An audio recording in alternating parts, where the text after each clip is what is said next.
না, আপনারা বললাম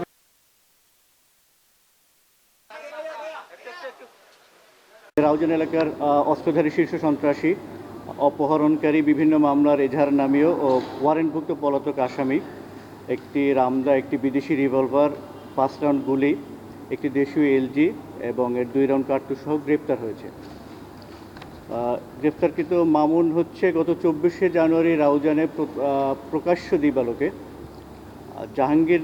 জাহাঙ্গীর আলম নামক একজন ব্যবসায়ীকে গুলি করে ওইখানে হত্যা করেন। তো আমরা ভিডিও যে ফুটেজ আমরা সংরক্ষণ করেছি, সেই ভিডিও ফুটেজ এবং আমাদের গোয়েন্দা তথ্যের ভিত্তিতে আমরা জানতে পারি যে মামুনের সাথে জড়িত, মামুনের সাথে আরও বেশ ব্যক্তিবর্গ রয়েছে, আরও সন্ত্রাসীরা রয়েছে। তো এরই প্রেক্ষিতে পুলিশ গোপন তথ্যের ভিত্তিতে সংবাদ পায় যে মামুন তার মামার বাড়িতে রয়েছে। আরাফাত মামুনের মা আজমের বসত ঘরে রয়েছে পূর্ব গুজরা ইউনিয়নে, গরিবুল্লাহ পাড়া গ্রামে।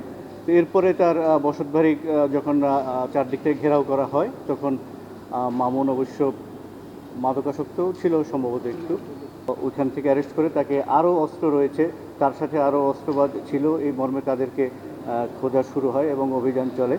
এরপরে আমরা এর সাথে বিপ্লব বড়ুয়াকেও গ্রেফতার করা হয়। তো ও ছিল ওই জাহাঙ্গীর আলম হত্যা মামলার 1 নম্বর আসামি। এইটা হচ্ছে অতি দ্রুত 24শে জানুয়ারির ঘটনাটি ঘটেছিল।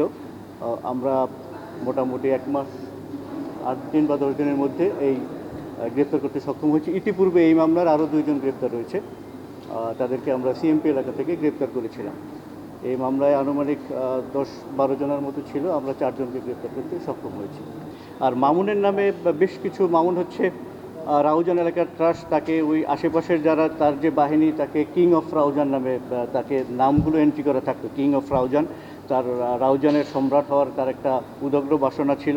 এবং মামুনের যদি আপনি মামলা সংক্রান্ত তথ্য যাচাই করেন, সেখানে দেখা যায় যে মামুন আইনশৃঙ্খলা বিঘ্নকারী দ্রুত বিচারের একটি মামলা রয়েছে, মারামারি মামলা 2টি, অপহরণ ও চাঁদাবাজি মামলা 2টি এবং খুন মামলা রয়েছে 2টি।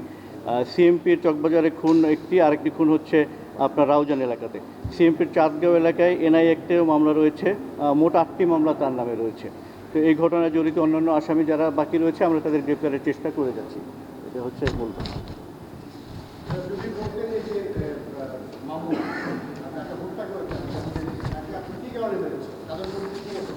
আমরা যতটুকু জানি যে তার কাছে চাঁদা চেয়েছিল, উনি একজন খাতুনগঞ্জের শুটকি ব্যবসায়ী ছিলেন, ওনার কাছে চাঁদা চেয়েছিল। চাঁদা না পাওয়ার ফলে উনি যখন নামাজ পড়তে যাচ্ছিলেন মোটরসাইকেলে করে, তখন পিছন থেকে গুলি করা হয়, উনি নিহত হন এবং ওনার এক মামাতো ভাই যিনি মোটরসাইকেল চালাচ্ছিলেন তিনিও আহত হন, আব্বাস নামে একজন। আমাদের চাঁদার অ্যামাউন্টটা ওইভাবে বলা হয়নি, বলা হচ্ছিল যে চাঁদা চেয়েছে, এটা আমরা তথ্যের মাধ্যমে জানতে পেরেছি, পারিবারিক সূত্রে জানতে পেরেছি যে দীর্ঘদিন যাবৎ তাকে উত্ত্যক্ত করেছে এবং চাঁদা চাচ্ছে। কত টাকা চেয়েছে যিনি মারা গেছেন উনি মূলত জানতেন। এখন আসলে প্রত্যেকটা অপরাধী চায় রাজনীতির ছত্রছায়া থাকতে, এইটা অপরাধীদের স্বাভাবিক ধারণা।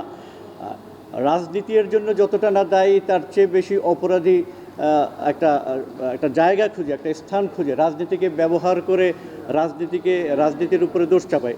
প্রত্যেকেই যেহেতু মামুনের কথা বলেছেন, তার একটা রাজনৈতিক সম্পৃক্ততার কথা পাওয়া যাচ্ছে।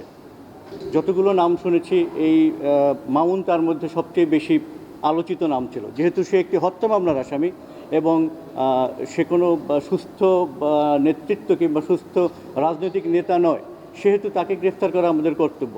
যে যখন কোনো অপরাধ করেছে, যে যখন অস্ত্র প্রদর্শন করেছে, আমরা তাকে গ্রেপ্তার করি। কে কার সমর্থন করে সেইটা মুখ্য না, আমরা যখন যাকে পাবো তখন তাকে গ্রেপ্তার করবো। এই ক্ষেত্রে আমাদের দল মত বা বিভাজন দেখার কোনো সুযোগ নেই।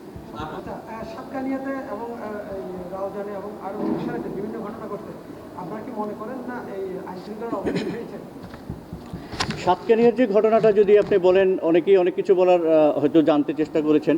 সাতকানিয়ায় মারা গিয়েছে একজন হচ্ছে নিজাম, আর একজন হচ্ছে সালেক।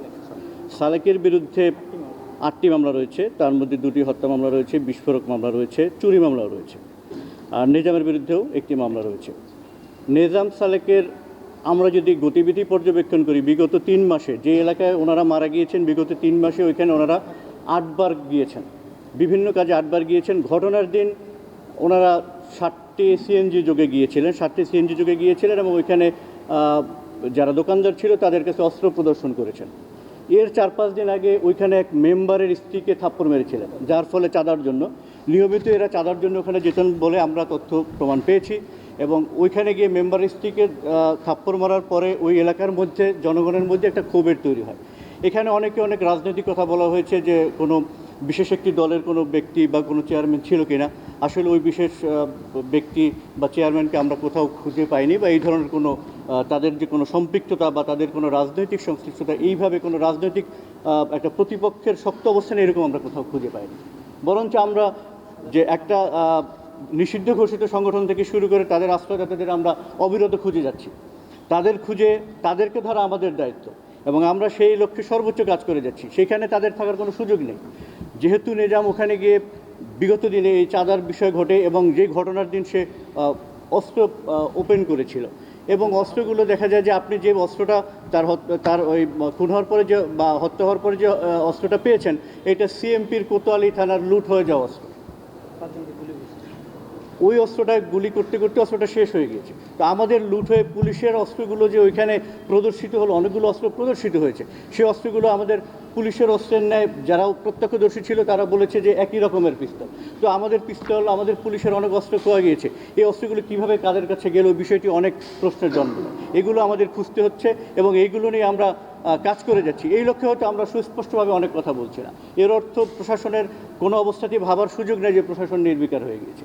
আমরা আমাদের মতো প্রকৃত সত্য ঘটনা উদ্ঘাটন করার জন্য আমাদের যা কিছু দরকার সেটাই করবো। এতে একটু সময় নিচ্ছি।